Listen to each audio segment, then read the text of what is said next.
I am with Dietrick Tillis, candidate for mayor of San Angelo.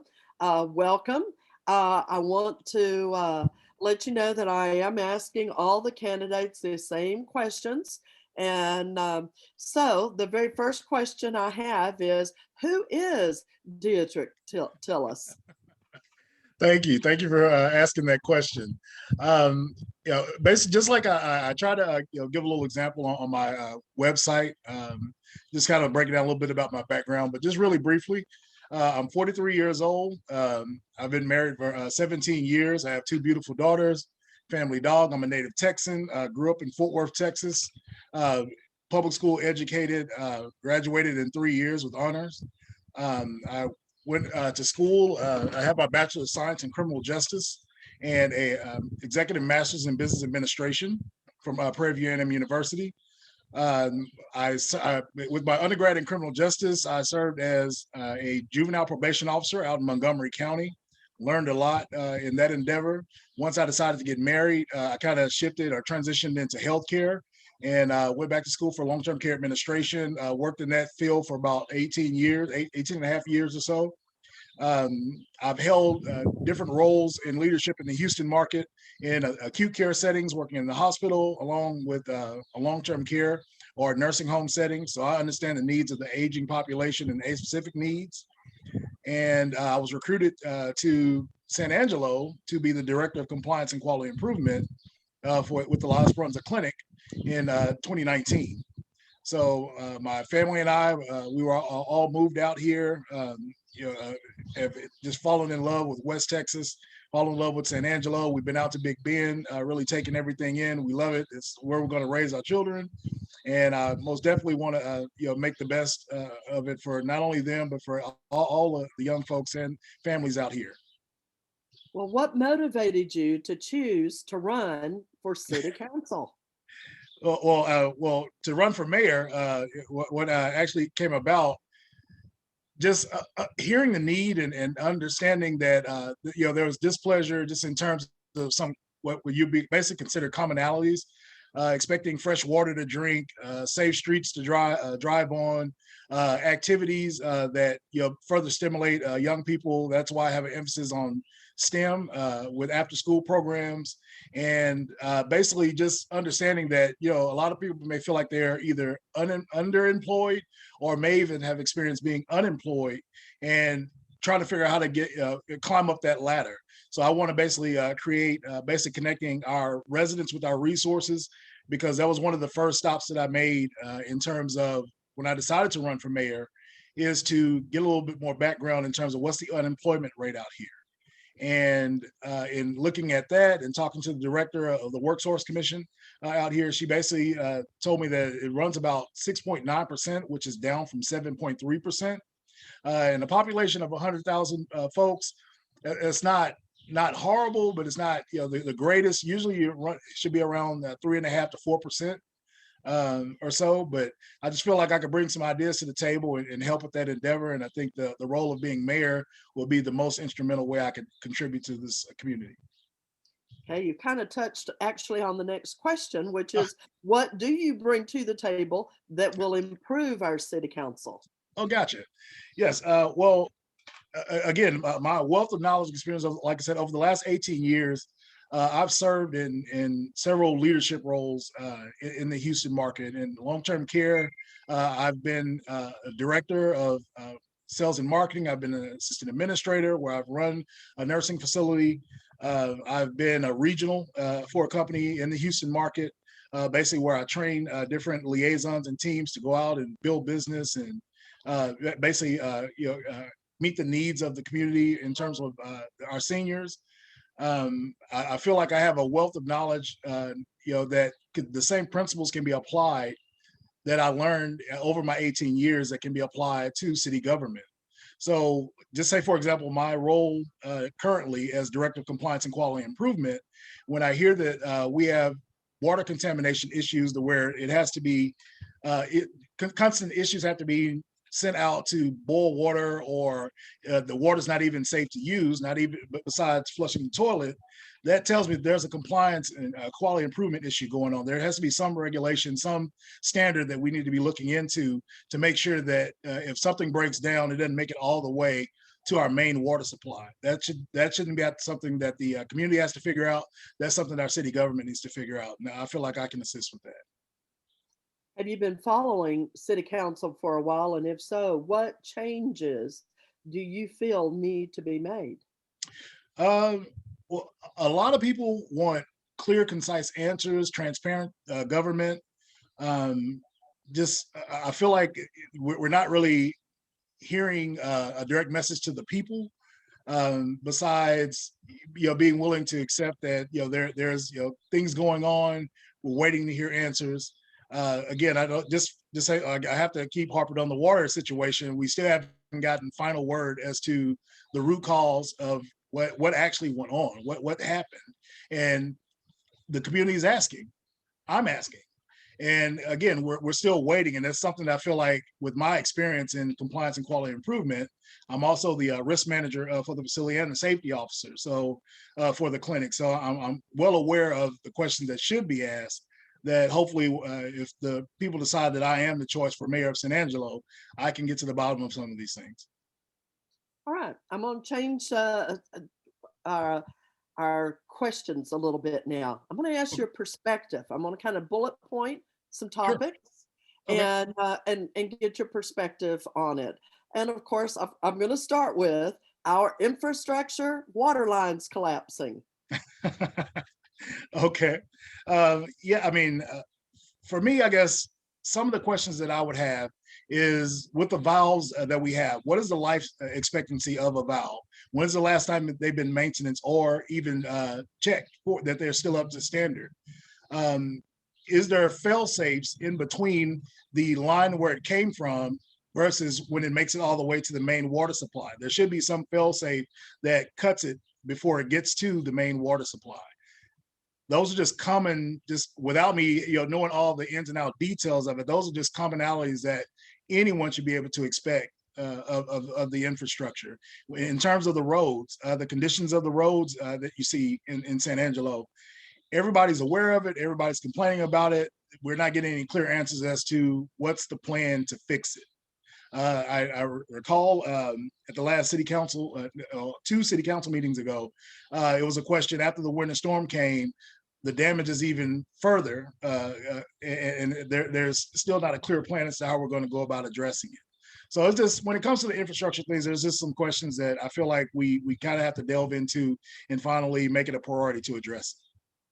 Okay, you touched on the next bullet point, which is city streets. Is there something additional you would like to add on your perspective on it? Sure, yeah.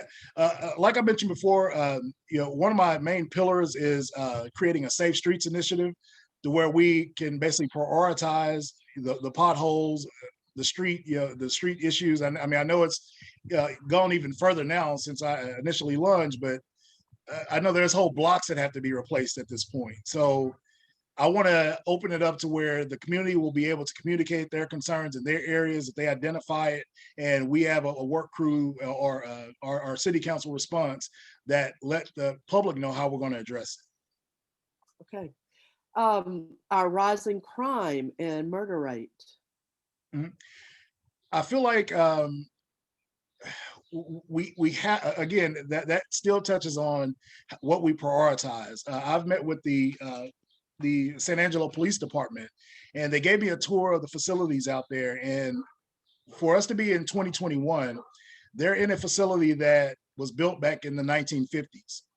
And they have maximized that space to the best of their ability. And of course, with the different divisions, the different technology and advancements that have taken place, there really hasn't been enough investment in our police department.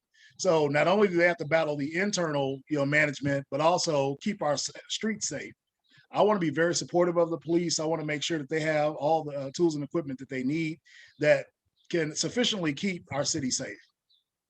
All right, another bullet point. The statewide pandemic mandates and local orders from health department. Mm-hmm. Again, when it comes to that, I come from a healthcare background. I still work in healthcare. I work side by side with healthcare professionals each and every day. So I understand with the state mandates, we have to pull together to beyond get beyond where we are. And it reminds me back when President Kennedy, when he was president, I recall him saying, "Don't ask what your country can do for you, but what you can do for your country." And if all our country is asking us to do is to wear a mask in order for us to curb spreading a virus that we didn't necessarily have clear answers for, it came from overseas. It was something that nobody was necessarily prepared for, but it was each and every individual citizen's responsibility to respond to. We have to be supportive of that, particularly of the first responders that are putting their lives on the line each and every day to try to save us. Okay. Dog parks and bike trails. I'm a dog owner myself. I also try to make a point to be stay on top of physical fitness. I'm supportive of those things. All right. Downtown beautification. I think it's important. Downtown is kind of like the lifeblood of the heart of the city. Everyone points to downtown wherever you go, and I feel like it should be representative of the city. And I think there's some more work that can be done there. Okay. Last bullet point. Loss of sales tax and the hot hotel occupancy tax due to pandemic shutdowns. Mm-hmm. I think we have to look at being more innovative or basically turn to each other to resolve those things. Like I said, there has been loss, and it isn't a clear answer as how long it's going to take to build back up. But I think if we pull together as a community, we can make it through this tough time. Okay. All right. Now, changing again. Would you be interested in seeing San Angelo become a sanctuary city for unborn children? A sanctuary city for unborn children. Now, there's I'm not exactly sure what that looks like. Yeah, there's several cities in Texas that have their city councils have voted to become sanctuary cities for unborn, meaning no abortions in the city. Okay. No abortions in the city. This is a tough question because it leans to the question of protecting the unborn child or representing the rights of the female that is pregnant. Oftentimes when I think about this particular subject, I look at where God has placed us with our free will. Nobody's in support of the loss of life, whether it be from an unborn child or a living person. But I do also understand that there are certain circumstances or situations that may lead to people making choices that may fit their lifestyles or they may come to regret at some point. I'm just grateful that God gives us free will and allows us a pathway to repent for anything that we have that may be out of order with his will. All right. All right. Along the same line of San Angelo becoming a sanctuary city, this time for illegal aliens. A sanctuary city for illegal aliens. Houston is an example of that. Okay. Again, I know the country itself is the country itself is made up of immigrants. I mean, we all have a varied background depending on how far you go back into our history. If we look at our Constitution, I think it pretty clearly answers that question for us. Okay.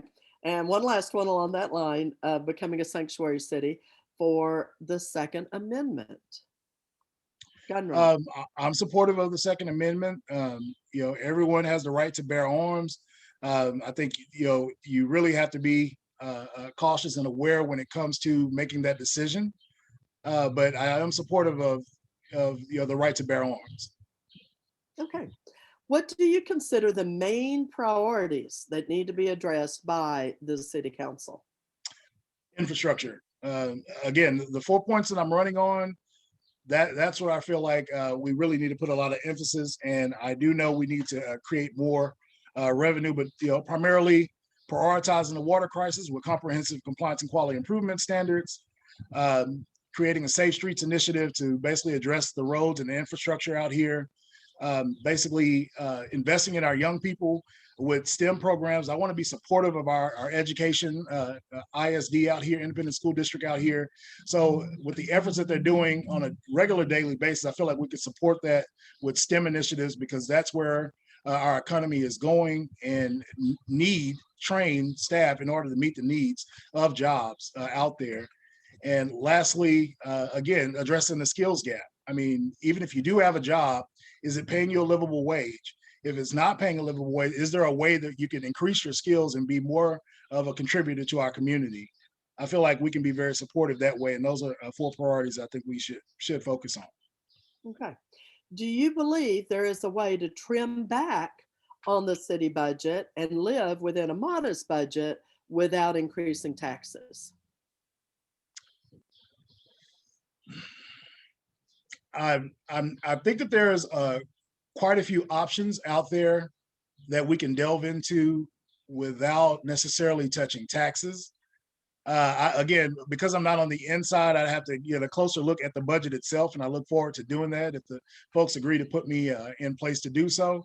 But I do believe that being responsible in how you're spending and the projects that you take on, we have to be laser focused on that, particularly at this time. Okay. Do you support freedom of speech, religion, gun rights, and our Constitution as it was written? Yes. That's a very direct answer. All right, here's a leadership question. Do you prefer the type of leadership Trump gave us or what Biden is giving to us now? Well, to be honest with you, when it comes to leadership, I believe that God chooses our leaders. So it's whatever presentation that it's given to us, it's all to show us. It's all based by His choices for us to either learn from or benefit from or grow from. We all have to stand as citizens and be responsible along the way. Okay, how can San Angelo protect itself from the influx of illegals that are flowing over our borders today? Well, that's flowing over our borders today. I think we have to be supportive of our law enforcement and trust that they have a plan to protect the community. Okay. Final thoughts and comments? I'd just like to, encourage everyone that's watching. If you'd like to know more about me and my platform, please visit my website at tillisformayor.com. That's TILLISFORMAYOR.com. And on May 1st, please vote your heart. Yeah, May 1st is the election. Yes. Very good. So your website again was tillisformayor.com. Yes. Okay. Any Facebook page or anything like that? Yes, it's all attached on the social medias, but it's basically Facebook/Tillis for Mayor. All right, very good. Well, I wish you all the best in your campaign, and that's right, get out and vote. Yes, May yes. 1st, Saturday, May 1st, or during early voting. Thank you so much for your time this evening, and all the best in your campaign. Thank you. Thank you.